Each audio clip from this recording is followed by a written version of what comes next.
వి gold trusted gold buyers తాకట్టులో ఉన్న బంగారాన్ని విడిపించి ఈ రోజు ఉన్న మార్కెట్ ధరకే కొనబడును. మరిన్ని వివరాలకు సంప్రదించండి 7771077720. ఆర్టీవీ ప్రేక్షకులకు ముందుగా రాఖీ పౌర్ణమి శుభాకాంక్షలు. రాఖీ పౌర్ణమి అంటే అన్న చెల్లెల అనుబంధానికి గుర్తుగా జరుపుకునేటువంటి పండుగే రాఖీ పౌర్ణమి.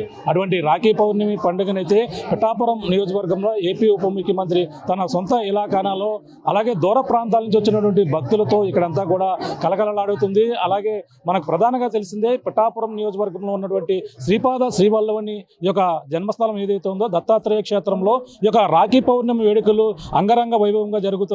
అలాగే దూర ప్రాంతాల నుంచి అంటే మనకు ప్రధానంగా ఏదైతే ఆలయాలన్నీ కూడా మామూలు తెలుగు భక్తులతో కిటకిటలాడుతుంటే కానీ ఏపీ ఉప ముఖ్యమంత్రి తన సొంత నియోజకవర్గంలో ఉన్నటువంటి ఈ యొక్క శ్రీపాద శ్రీవల్లభుని ఏదైతే దత్తాత్రేయ క్షేత్రం ఉందో అలాగే మహారాష్ట్ర నుంచి అలాగే కర్ణాటక నుంచి దూర ప్రాంతం నుంచి వచ్చినటువంటి భక్తులతో కిటకిటలాడుతుంది. ఇక్కడ ఎక్కడ చూసినా సరే వాళ్లే కనిపిస్తారు. ఇక్కడ ప్రధానంగా ఈ యొక్క రాఖీ పౌర్ణమిని పురస్కరించుకొని ఇక్కడ ప్రత్యేకమైనటువంటి విశిష్టత ఉంది. ఇక్కడ దత్తాత్రేయుడిగా పిలుచుకుపడే ఎవరైతే ఉన్నారో శ్రీపాద శ్రీవల్లభుని ఇక్కడ జన్మస్థానం కావడంతోనే పిఠాపురంలో ఎంతో ఇక్కడ ఈ యొక్క శ్రీపాద శ్రీవల్లభుని జన్మస్థానంలో ఎంతో ఇక్కడ ఘనంగా నిర్వహిస్తుంటారు. ఈ నేపథ్యంలోనే దూర ప్రాంతాల నుంచి వచ్చినటువంటి భక్తులు ఇక్కడ రాఖీ పౌర్ణమి వేడుకలు ఎంతో ఘనంగా నిర్వహించి అందులో ముఖ్యంగా ఇక్కడ ఈ యొక్క ఆలయంలో ప్రత్యేకమైనటువంటి విశిష్టత ఉంటుంది. మనం ప్రధానంగా దేవుళ్ళకైతే మనం పూజిస్తుంటాం, కొబ్బరికాయలు కొడతాం, కోరిన కోరికలన్నీ కూడా మొక్కుతుంటాం. కానీ ఇక్కడ ఈ యొక్క ఏదైతే దత్తాక్షేత్రంలో ఏదైతే ఉందో ఇక్కడ ప్రధానంగా ఈ రాఖీ పౌర్ణమి నాడు కావచ్చు ఏదైనా ఇక్కడ గుడిలో దర్శించుకోవాలంటే ప్రతి ఆలయంలోనూ కూడా కొబ్బరికాయలు అయితే కొడతారు. కానీ ఇక్కడ దేవుని గుడిలో ఇక్కడైతే భావించి ఇక్కడ అందరూ కూడా కొబ్బరికాయలు అయితే కడతారు. ఇక్కడ అంతేకాకుండా రాఖీ పౌర్ణమి నాడే ప్రధానంగా ఈ యొక్క దత్తాత్రేయుని అయితే వాళ్ళ సోదరుడిగా భావించి స్వయంగా భక్తులందరూ వచ్చి ఆయనకి స్వయంగా రాఖీ కట్టి ఈ యొక్క ఒక సోదరుడికి అయితే రాఖీ కట్టినట్టుగా అందరూ కూడా భావించి ఇక్కడ ఈరోజు రాఖీ కడితే అవి ప్రత్యేకంగా ఈరోజు రాఖీ కట్టడమే కాకుండా ఆయన్ని దర్శించుకుంటే ఎంతో పుణ్యఫలం కలుగుతుందని అలాగే ఏదైతే యమధర్మరాజు దగ్గర ఉన్నటువంటి చంద్రగుప్తుడి చిట్టాలో తమ పేరు ఏదైతే మొత్తం పాపాలన్నీ కూడా తొలగిపోయి పుణ్యాలన్నీ కూడా నమోదవుతాయని కూడా ఇక్కడ భక్తులు భావిస్తుంటారు. ఈ నేపథ్యంలోనే దూర ప్రాంతాల నుంచి వచ్చినటువంటి భక్తులు ఈ రాఖీ పౌర్ణమిని ఘనంగా నిర్వహించేందుకు అలాగే రాఖీ పౌర్ణమి నాడే ఇక్కడ రాఖీ పండగ దత్తాత్రేయుడికి రాఖీ కట్టేందుకు భారీ ఎత్తున అయితే మహారాష్ట్ర నుంచి ఇక్కడ భక్తులు అయితే తరలి వస్తున్నారు. మనం చూడొచ్చు ఇక్కడ చూస్తుంటే ప్రతి ఒక్కరు కూడా మహారాష్ట్ర నుంచి అలాగే దూర ప్రాంతాల నుంచి వచ్చినటువంటి భక్తులు ఇక్కడ దర్శనమిస్తుంటారు. వీళ్ళంతా కూడా మనం చూడొచ్చు ఏదైతే గుడి భాగంలో ఎదురు భాగంలో ఉన్నటువంటి రాఖీని చూడొచ్చు. ఇక్కడ రాఖీని ఏ విధంగా కడుతున్నారో మనకు చూపించే ప్రయత్నం అయితే చేస్తున్నారు. ఇక్కడ చూడొచ్చు. అలాగే మహిళలు ఈ రోజు దత్తాత్రేయుని తమ సోదరుడిగా భావిస్తారు. అలాగే వాళ్ళు ప్రత్యేకంగా రాఖీ ఆయనకైతే ఆ దేవుడికైతే మనం కట్టి వాళ్ళు ఈ విధంగా రాఖీ పౌర్ణమి వేడుకలు అయితే సెలబ్రేట్ చేసుకుంటారు. అంటే వారం రోజుల ముందు నుంచే ఇక్కడంతా కూడా పిఠాపురంలో కోలాహలంగా ఉంటుంది. దూర ప్రాంతాల నుంచి కూడా భక్తులు వచ్చి ఇక్కడ ఏదైతే రాఖీ పౌర్ణమి వేడుకే ముందుగా ఎంతో విశిష్టతగా ఇక్కడంతా కూడా జరుపుకుంటారు. ఎందుకంటే ఇక్కడ దత్తాక్షేత్రం ఏపీ ఉప ముఖ్యమంత్రి నియోజకవర్గం పక్కన పవన్ కళ్యాణ్ కూడా గతంలో అన్నారు, నేను ఏదైతే ఇక్కడ దత్తాత్రేయుడికి నేను ఒక దత్తుడిని అయిపోయినట్టు కూడా చెప్పుకొచ్చారు. ఆ విధంగానే ఇక్కడ ప్రధానంగా మనం చూడొచ్చు. ఇక్కడ కొబ్బరికాయలు కూడా మనం గతంలో కూడా చూసాం. ఇక్కడ కొబ్బరికాయలు చేత్తో పట్టుకుని వెళ్తున్నారు. ఇక్కడ వాళ్ళ కోరిన కోరికలు నెరవేరాలంటే ఇక్కడ కొబ్బరికాయ కడితే నెరవేరుతాయని మన భక్తులు నమ్మకం. మనం చూడొచ్చు పక్కన ఏదైతే ఔదంబర వృక్షం ఉందో ఆ వృక్షానికైతే ఈ విధంగా వాళ్ళు కడుతున్నారు. మనం ప్రస్తుతం ఇక్కడ రాఖీ కడుతున్నటువంటి మహిళలు ఇక్కడ దూర ప్రాంతాల నుంచి వస్తారు. వాళ్ళైతే రాఖీలు కడుతున్నటువంటి దృశ్యాన్ని కూడా చూస్తున్నాం. ఈ విధంగా వాళ్ళైతే రాఖీ కట్టి ఈరోజు రాఖీ పౌర్ణమి వేడుకనైతే ఎంతో అంగరంగ వైభవంగా ఘనంగా అంతా కూడా నిర్వహిస్తుంటారు. ఈ విధంగా రాఖీ కడితే వాళ్ళకైతే ఎంతో పుణ్యఫలం కలుగుతుందని అలాగే చంద్రగుప్తుడి చిట్టాలో తమ పేరు ఏదైతే ఉందో తమ సంబంధించినటువంటి పాపాలన్నీ తొలగిపోయి పుణ్యఫలం కలుగుతుందని వీళ్ళంతా కూడా భక్తులు నమ్ముతారు. అలాగే ఈ రాఖీ పౌర్ణమి నాడే ఈరోజు దర్శించుకునేందుకు భారీగా భక్తులు అయితే ఇక్కడికి వస్తుంటారు దూర ప్రాంతాల నుంచి. మనం చూడొచ్చు అందరూ కూడా మహారాష్ట్ర నుంచి వచ్చినటువంటి భక్తులతో ఆలయ ప్రాంగణం అంతా కూడా కిటకిటలాడుతుంది. ఇక్కడ మహారాష్ట్ర दत्त पे इतना भरोसा है, कोई भी काम हो सकता है, इसलिए हम दत्त दर्शन से कोल्हापुर से, जहाँ नरसोबावाड़ी का दत्त का स्थान है, वहाँ से यहाँ तक आए हैं हम। 1000 किलोमीटर से हुए यहाँ गया। 3 स्टेट हो गए, महाराष्ट्र था, कर्नाटक, आंध्र प्रदेश, तेलंगाना से यहाँ पिठापुर को आए हैं दत्त दर्शन के लिए। हम दत्त का भक्त है, इसलिए दत्त का जो भी मन में आता है दत्त के दर्शन के लिए जाता है और दत्त दर्शन लेते हैं हम। पौर्णमी क्या विशिष्टता है? दत्त का जो भी मन में, तुम्हारे मन में जो भी प्रॉब्लम है, इच्छा है, वो दत्त के सामने बोलो, वो काम हो ही जाएगा। ऐसे दत्त की शक्ति है। दत्त शक्ति बहुत ये है, इतनी बड़ी शक्ति अनुभव आना चाहिए इसमें। दिगंबरा श्रीपाद वल्लभ दिगंबरा, ये अभी ये जिक्र है ना आपको, महाराष्ट्र नहीं लोगों के पास, ये लोगों ने महाराष्ट्र का ही है। वो महाराष्ट्र में वो हमारा गुरुदेव दत्त करके उनका संबोधित करते हैं। ये इधर आहे अपन, और महाराष्ट्र से निकले हुए थे, महाराष्ट्र, कर्नाटका, तेलंगाना, आंध्र प्रदेश, उसके दत्त के जो स्थान है वो सभी दर्शन के लिए हम आए थे। सोनिया कुलकर्णी। यहाँ का राखी पूर्णिमा का बहुत महत्व है। यहाँ पे ऐसे माना जाता है कि श्रीपाद श्री वल्लभ जिसको बुलाते हैं, उनका जो जन्म का कुंडली रहता है वो चेंज हो जाता है। इसके लिए राखी पूर्णिमा का बहुत ज़्यादा महत्व है ये शान को, इसके लिए बहुत भीड़ है। ये गुरु राखी हाँ, ये श्रीपाद श्री वल्लभ को ही राखी बांधी जाती है आज और कल के लिए, नारळी पौर्णिमा। मी 10 वर्षाची आहे। मी पुण्याहून येते, इंदुबाई उलावळे। 10 वर्ष आले इथं येते। इथं आल्यावर मला खूप फरक पडला, खूप चांगलं झालं माझं। त्याच्यामुळे मी आम्ही नांदेड जिल्हा, आम्ही इथं 7 वर्ष झाले येतो। आम्हाला खूप आनंद वाटते आणि आम्हाला इतका अनुभव आलेला आहे तिथले महाराजाचे, आणि महाराज जर्जिष्टी आहेत। हा हा, आम्ही पुण्याहून आलेले आहे, आम्हाला खूप खूप आनंद झालेला इथे येऊन। हे माझं पहिलेच वर्ष आहे, पण इतकं हे इथली समाज बघून आणि इतकी श्री सेवा पाहून खूप म्हणजे खूप आम्ही खूप आनंदी झालेलो आहोत। आणि खूप आता इथून पुढे दरवर्षी आम्ही येत राहू आणि इथला आनंद लुटत राहू। खूप खूप छान, खूप खूप छान। చూస్తున్నాం అంటే దూర ప్రాంతాల నుంచి అలాగే మహారాష్ట్ర కావచ్చు, అలాగే తెలంగాణ, అలాగే ఆంధ్రప్రదేశ్తో పాటు కర్ణాటక, మహారాష్ట్ర నుంచి అయితే భారీగా ఇక్కడ భక్తులు తరలి వస్తుంటారు। ఇక్కడ ఏదైతే శ్రీపాద ఈ యొక్క ఏదో ముందు అంటే ఈ యొక్క కార్తీక పౌర్ణమి ముందు రోజు నుంచి కూడా వస్తారు, అలాగే 2 రోజుల ముందు నుంచి కూడా ఇక్కడంతా కూడా కోలాహలంగా ఉంటుంది। ఆ ముందుగా వచ్చి వాళ్ళంతా కూడా ఏదైతే ఇక్కడ ఈ యొక్క ఏదైతే శ్రీపాద వల్లభుని సంబంధించినటువంటి తన చరిత్రను తెలుసుకునేందుకు ఇక్కడ కూర్చుని ఇక్కడ చదివి మొత్తం బుక్ మొత్తం అన్ని కూడా ఇక్కడంతా కూడా తిలకిస్తుంది। ఇక్కడంతా కూడా ఈ యొక్క చరిత్రను అయితే ఇక్కడ తెలుసుకున్నటువంటి దృశ్యాలు కూడా చూస్తున్నాం। ఈ విధంగా అయితే ఇక్కడ మహారాష్ట్ర నుంచి వచ్చినటువంటి భక్తులతో, మహారాష్ట్ర, కర్ణాటక వచ్చినటువంటి భక్తులతో ఇక్కడ మాట్లాడే ప్రయత్నం చేద్దాం। మేడం, क्या ये राखी पूर्णिमा के लिए राखी है। श्रीपाद जैसे भाई के लिए हम लोग राखी बांधते हैं ना, वैसे श्रीपाद इज लाइक अ भाई फॉर अस। सो उनसे ही अगर प्रोटेक्शन मिल गया तो सभी जगह से हम लोग विन सिचुएशन है हमारे लिए।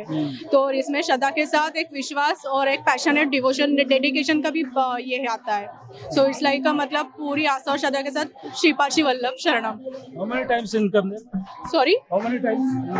this is since 2021 we are visited every year. Yeah, thank you. क्या मैम? दिगंबरा श्रीपाद वल्लभ दिगंबरा। मी आज पहिल्यांदाच इथे येते आणि रक्षाबंधनच्या दिवशी इथे यावं आणि इथे जे येतात ते खूप ब्लेस्ड असतात असं म्हणतात। आजच्या दिवशी श्रीपादांना वासवी कन्यकाने राखी बांधली होती आणि त्याचं औचित्य साधून आज मला इथे येण्याचं वेळ आली आहे, तर त्याच्याबद्दल श्रीपादांचे खूप खूप धन्यवाद। ఇది పరిస్థితి ఇక్కడ దూర ప్రాంతాల నుంచి వచ్చినటువంటి భక్తులంతా కూడా ఇక్కడ ఏదైతే రాఖీ పౌర్ణమి ఉన్నాడే ఎంతో విశిష్టతగా కొలుస్తారు। అలాగే ఈ యొక్క దత్తాత్రేయుడికి వాళ్ళంతా ఒక సోదరుడిగా భావించి వాళ్ళంతా కూడా రాఖీ కట్టేందుకు ఇక్కడ భారీ ఎత్తున ఇక్కడికైతే దూర ప్రాంతాల నుంచి మొత్తం తెలంగాణ, అలాగే ఆంధ్రప్రదేశ్తో పాటు కర్ణాటక, అలాగే మహారాష్ట్ర నుంచి అయితే అధిక సంఖ్యలో భక్తులు ఇక్కడికి వచ్చి ఆ రాఖీ పౌర్ణమి నాడే మొత్తం అంతా కూడా ఇక్కడ ఆ పండుగనైతే ఇక్కడ జరుపుకుంటారు। అలాగే స్వామివారిని ఇదే రోజుని దర్శించుకుంటే వాళ్ళకైతే పుణ్యఫలం కలుగుతుందని వీళ్ళంతా కూడా భక్తులు ఎంతో విశిష్టతగా నమ్ముతున్నామని కూడా వాళ్ళంతా చెప్పుకొస్తున్నారు। అలాగే ఎక్కువ సార్లు కూడా ఇక్కడ ప్రతి సంవత్సరం కూడా వస్తుంటాము. ఇక్కడ స్వామివారిని దర్శించుకుంటామని కూడా ఇక్కడ మనం భక్తులు దూర ప్రాంతాల నుంచి వచ్చినటువంటి మహారాష్ట్ర భక్తులతో కూడా మనం మాట్లాడే ప్రయత్నం అయితే చేస్తాం. ఈ యొక్క విశిష్టత ఏంటనేది కూడా ఆలయ అర్చకులతో మరిన్ని విషయాలు ఈ యొక్క శ్రీపాద శ్రీవల్లభని ఈ యొక్క ఏదైతే రాఖీ పౌర్ణమి వేడుకల కోసం మరిన్ని విషయాలు తెలుసుకుందాం. అలాగే ఆలయ అర్చకులతో పాటు అలాగే ఆలయ ఈవోతో ఏర్పాట్లు ఏ విధంగా ఉన్నాయో కూడా మరిన్ని విషయాలు తెలుసుకునే ప్రయత్నం చేద్దాం. శ్రీపాద శ్రీవల్లభని ఈ యొక్క దత్తక్షేత్రంలో అలాగే రాఖీ పౌర్ణమి వేడుకలు ఏ విధంగా జరుగుతాయి, ప్రతి సంవత్సరం కూడా ఇక్కడ మహారాష్ట్ర నుంచి భక్తులు ఏ విధంగా వస్తారో మరిన్ని విషయాలు తెలుసుకునే ప్రయత్నం చేద్దాం. చెప్పండి, ఇక్కడ రాఖీ పౌర్ణమి వేడుకలు ఇక్కడ ఏ విధంగా జరుగుతుంటాయి ప్రతి సంవత్సరం? అవధూత చింతన శ్రీ గురుదేవ దత్త శ్రావణ శుద్ధ పౌర్ణమి అనగా రాఖీ పౌర్ణమి లేదా జంధ్యాల పౌర్ణమి అని కూడా అంటారు దీన్ని. రాఖీ పౌర్ణమి నాడు శ్రీపాద శ్రీవల్లభ మహాసంస్థానంలో పీఠికాపురంలో వేయించేసి ఉన్నటువంటి శ్రీపాద శ్రీవల్లభ స్వామివారి జన్మస్థానంలో శ్రావణ శుద్ధ పౌర్ణమి నాడు ఉదయం 5 గంటలకు స్వామివారి మూలపాదుకులు శుద్ధ జలంతో అభిషేకము, తర్వాత 9 గంటలకు మహాన్యాసపూర్వక ఏకాదశ వార రుద్రాభిషేకము, 10:30కి దత్తాత్రేయ హోమము, తరువాత సాయంత్రం పల్లకీ సేవ, వివిధ రకమైన పూజా కార్యక్రమాలు జరుగుతాయి. అలాగే శ్రావణ శుద్ధ పౌర్ణమి అంటే ఆ రోజు స్వామివారిని తమ సోదరుడిగా భావించి వాళ్ళు రాఖీ సమర్పించడం జరుగుతుంది. ఎక్కడెక్కడి నుంచి వస్తుంటారండి భక్తులు? ముఖ్యంగా ఇక్కడికి మహారాష్ట్ర నుంచి ప్రతి ఏటా వస్తారు, ముందు రోజు కూడా వస్తుంటారట కదా. శ్రావణ పౌర్ణమి సందర్భంగా రాఖీ పౌర్ణమి వారం రోజుల ముందు నుంచి కూడా భక్తులందరూ కూడా మహారాష్ట్ర, కర్ణాటక, తెలుగు రాష్ట్రాల నుంచి కూడా విచ్చేయించి స్వామిని తమ సోదరుడిగా భావించి స్వామికి రక్షాబంధనం సమర్పించి దర్శనం చేసుకుని వెళ్తూ ఉంటారండి. ఇక్కడ స్వామివారికి డైరెక్ట్గా రాఖీ కట్టడానికి అవకాశం ఉండదు కదా, బయట ఉన్నటువంటి దాంట్లో కడతారా, ఎక్కడైనా కడతారా? స్వామివారు కొంతమంది ఏంటంటే అక్కడ బయట ఉన్న విగ్రహమూర్తులకి, లేదంటే కొంతమంది స్వామివారి దగ్గర అర్పించమని అక్కడ ఇస్తూ ఉంటారు. వాళ్ళ వీళ్ళని బట్టి వాళ్ళు చేస్తూ ఉంటారు. అంటే విశిష్టత ఏంటండి, ఇంకా ఏమేమి కార్యక్రమాలు జరుగుతుంటాయి ఇక్కడ? శ్రావణ పౌర్ణిమ అంటే ఇక్కడ పిఠాపురంలో దీనికి విశిష్టత ఎందుకంటే శ్రీపాద శ్రీవల్లభ స్వామి చరిత్ర ఆధారంగా తీసుకుంటే శ్రావణ పౌర్ణిమ నాడు శ్రీపాద శ్రీవల్లభ స్వామి సోదరి అయినటువంటి వాసవి కన్యకా పరమేశ్వరి అమ్మవారు స్వామివారికి రక్షాబంధనం చేస్తున్నట్టు స్వామివారు స్వయంగా చరితామృతంలో తెలిపారు. అదే విధంగా ఎవరైతే భక్తులు వచ్చి ఇక్కడ ఆ రోజు స్వామికి రక్షాబంధనం చేసి ఇక్కడ దర్శనం చేసుకుంటారో వాళ్ళకి చిత్రగుప్తుల వారి చేత వారి పుణ్యఫలం లిఖించబడుతుందని చెప్పి శ్రీపాద శ్రీవల్లభ స్వామి చరితామృతం ఆధారంగా దాంట్లో చెప్పబడినది. నిజంగా అంటే యమధర్మ ఉన్నటువంటి చంద్రగుప్త చిట్టాలో పేరు పోవద్దంటారు, నిజమేనా? అది పేరు పోవడం కాదండి, వాళ్ళు చేసిన దాంట్లో కొంత భాగం పుణ్యం లిఖించబడుతుందని చెప్పి స్వామి చరిత్రలో చెప్పారు. అంటే మనకి ఏంటంటే దాని మరణం అనేది కొంచెం తప్పుతుందని కూడా చెప్పుకొస్తారండి. అది కాదండి, అది ఏంటంటే వాళ్ళు చేసిన పాప పుణ్యాల్లో కొంత భాగం పుణ్యం అధికంగా లిఖించబడుతుందని చెప్పి చెప్పారు, అంతే చరిత్ర ఆధారంగా. ఇంకా ఏమేమి జరుగుతుంటే పౌర్ణమి ముందు రోజు తర్వాత కూడా ఇంకేమేమి జరుగుతుంది? నిత్యవారి అభిషేకాలు ఉదయం 5 గంటలకి స్వామివారి మూలపాదుకులకి శుద్ధ జలంతో అభిషేకము, తర్వాత 9 గంటలకు మహాన్యాసపూర్వక ఏకాదశ వార రుద్రాభిషేకము, తదుపరి దత్తహోమము, తదుపరి సాయంత్రం పల్లకీ సేవ, నిత్యవారీ కార్యక్రమాలు జరుగుతుంటాయి. ఆలయ ఈవో సౌజన్య గారు ఉన్నారు, మాట్లాడే ప్రయత్నం చేద్దాం. మేడం చెప్పండి, ఈ రోజు ఏర్పాట్లు ఏ విధంగా చేశారు? ఈరోజు రాఖీ పౌర్ణమి సందర్భంగా పిఠాపురం శ్రీపాద శ్రీవల్లభ మహాసంస్థానంలో ఏర్పాట్లు అయితే భారీగా చేయడం జరిగిందండి. మన గౌరవనీయులైన మన ఉప ముఖ్యమంత్రి వర్యులు శ్రీ పవన్ కళ్యాణ్ గారు కూడా మహారాష్ట్ర నుంచి వచ్చే భక్తులకు, దూరం నుంచి వచ్చే భక్తులకి ఎటువంటి ఇబ్బందులు లేకుండా అన్ని ఏర్పాట్లు చేయమని చెప్పారు. అలాగే మేము కూడా మరి టెంట్లు, queue lines, security guards, water facility, food నిరంతరం అందేటట్టు భక్తులకి, అలాగే ఇక్కడ అకామిడేషన్ సరిపోదని చెప్పేసి వేరే కళ్యాణ మండపం కూడా తీసుకొని అన్ని ఏర్పాట్లు అయితే చేయడం జరిగిందండి.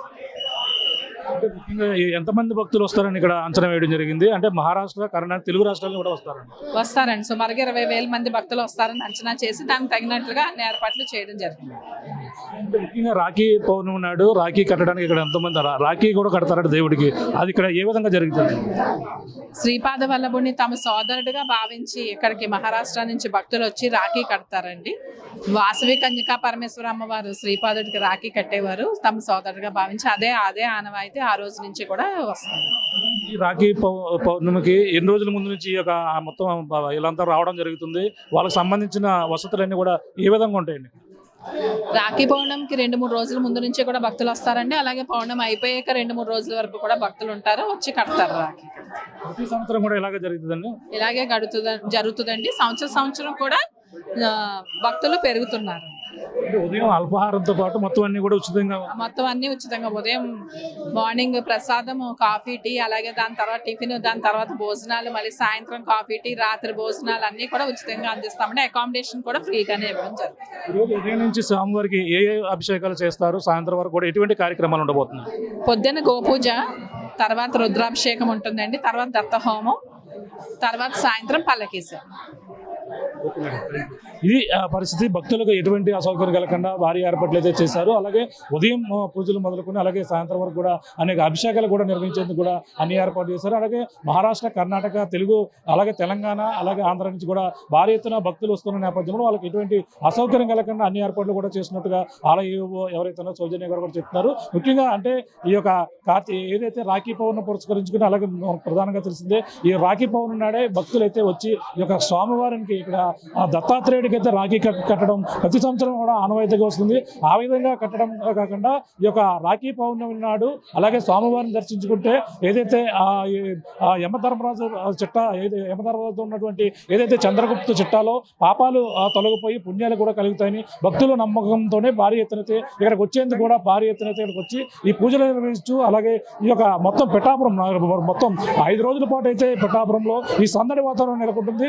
ఏపీ ఉప ముఖ్యమంత్రి పవన్ కళ్యాణ్ ఆదేశాలతో మరింత ఏర్పాట్లు అయితే ఇక్కడ ఘనంగా నిర్వహించామని కూడా భక్తులకు ఎటువంటి అసౌకర్యం కలగకుండా అన్ని ఏర్పాట్లు కూడా చేసామని కూడా ఆలయ ఈవో సౌజన్య గారు చెప్తున్నటువంటి పరిస్థితి ప్రధానంగా ఉందని చెప్పాలి. దీనికి ఉన్న తాజా పరిస్థితి కెమెరా అనిల్తో ప్రకాష్, RTV, ఈ యొక్క పిఠాపురం దత్తక్షేత్రం నుంచి.